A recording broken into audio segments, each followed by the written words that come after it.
Warahmatullahi wabarakatuh. Saya Prasetyo Ramadan dari 1255 kelompok 6. Kelompok 6 ini terdiri dari saya Prasetyo Ramadan presensi 26, Putri Natalia presensi 27, Raffi Krishna Purnama presensi 28, Rayhan Latif Jamaluddin presensi 29, dan Reina Zalyuza presensi 30. Saya akan menerangkan tentang peran KPK dalam lingkup daerah atau kabupaten.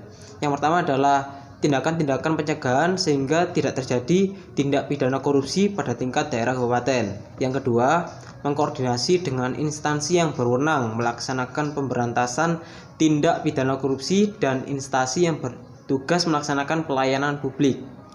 Yang ketiga, memonitor terhadap penyelenggaraan pemerintah yang ada di tingkat daerah atau kabupaten. Yang keempat, supervisi terhadap instansi yang berwenang melaksanakan pemberantasan tindak pidana korupsi. Yang kelima, melakukan penyelidikan, penyidikan, dan penuntutan terhadap tindak pidana korupsi pada tingkat daerah atau kabupaten.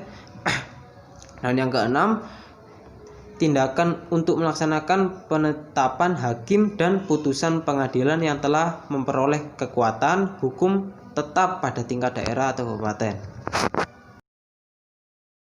Saya Putri Natalia akan melanjutkan materi yaitu peran KPK di provinsi. Yang pertama ada tindakan-tindakan pencegahan sehingga tidak terjadi tindak pidana korupsi pada tingkat provinsi. Selanjutnya, koordinasi dengan instansi yang berwenang melaksanakan pemberantasan tindak pidana korupsi dan instansi yang bertugas melaksanakan pelayanan publik. Selanjutnya yaitu monitor terhadap penyelenggaraan pemerintahan yang ada di tingkat provinsi. Selanjutnya, supervisi terhadap instansi yang berwenang melaksanakan pemberantasan tindak pidana korupsi. Lalu, penyelidikan, penyidikan, dan penuntutan terhadap tindak pidana korupsi pada tingkat provinsi.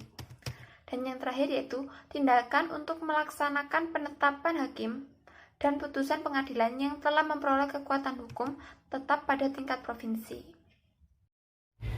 Peran KPK di nasional. Yang pertama, melaksanakan tindakan pencegahan sehingga tidak terjadi tindak pidana korupsi. Lalu koordinasi dengan instansi yang berwenang melaksanakan pemberantasan tindak pidana korupsi dan instansi yang bertugas melaksanakan pelayanan publik. Setelah itu, monitor terhadap penyelenggaraan pemerintah negara. Supervisi terhadap instansi yang berwenang melaksanakan pemberantasan tindak pidana korupsi. Melakukan penyelidikan, penyidikan, dan penuntutan terhadap tindak pidana korupsi. Melakukan tindakan untuk melaksanakan penetapan hakim dan putusan pengadilan yang telah memperoleh kekuatan. Kesimpulan, KPK atau Komisi Pemberantasan Korupsi adalah lembaga yang dalam melaksanakan tugas dan wewenangnya bersifat independen dan bebas dari pengaruh kekuasaan manapun. Kemudian, KPK berwenang dalam menjalankan tugasnya pada tingkat nasional, provinsi, kabupaten, serta melakukan koordinasi terhadap instansi tertentu. Pada dasarnya, KPK memiliki peran untuk yang pertama mengkoordinasikan penyelidikan, penyidikan, dan penuntutan tindak korupsi. Kedua, menetapkan sistem pelaporan dalam kegiatan pemberantasan pidana korupsi. Melakukan monitoring pada pemerintah terkait tindak pidana korupsi. Dan terakhir, meminta laporan instansi terkait mengenai pencegahan tindak korupsi. Untuk yang selanjutnya, saya akan membahas mengenai latihan soal. Untuk soal yang pertama, selain memiliki tugas, Komisi Pemberantasan Korupsi atau KPK juga memiliki beberapa wewenang. Berikut yang merupakan wewenang KPK kecuali A. Mengoordinasi penyelidikan, penyidikan, dan penuntutan tindak pidana korupsi. B. Menetapkan sistem laporan dalam kegiatan pemberantasan tindak pidana korupsi. C. Meminta laporan instansi terkait pencegahan tindak pidana korupsi. D. Meminta informasi tentang kegiatan pemberantasan tindak pidana korupsi kepada pihak asing atau instansi tidak terkait.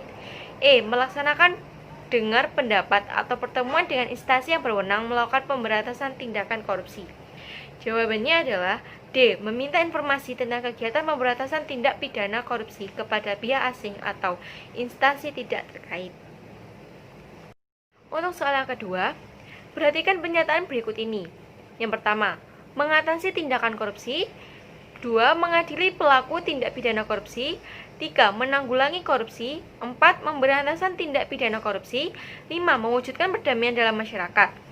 Tujuan dibentuknya KPK adalah nomor A. 1, 3, dan 4, B. 1 dan 2, C. 2 dan 5, D. 1, 3, dan 5, E. 2, 3, dan 4. Jawabannya adalah A. 1, 3, dan 4.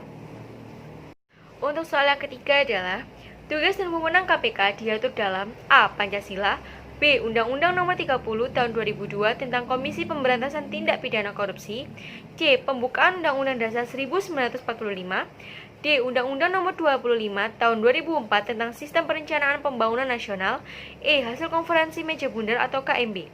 Jawabannya adalah B. Untuk soal yang keempat, salah satu yang bukan asa pedoman KPK ialah A. Akuntabilitas, B. Keterbukaan, C. Kepastian hukum, D. Kepentingan umum, E. Proporsionalitas. Jawabannya adalah A.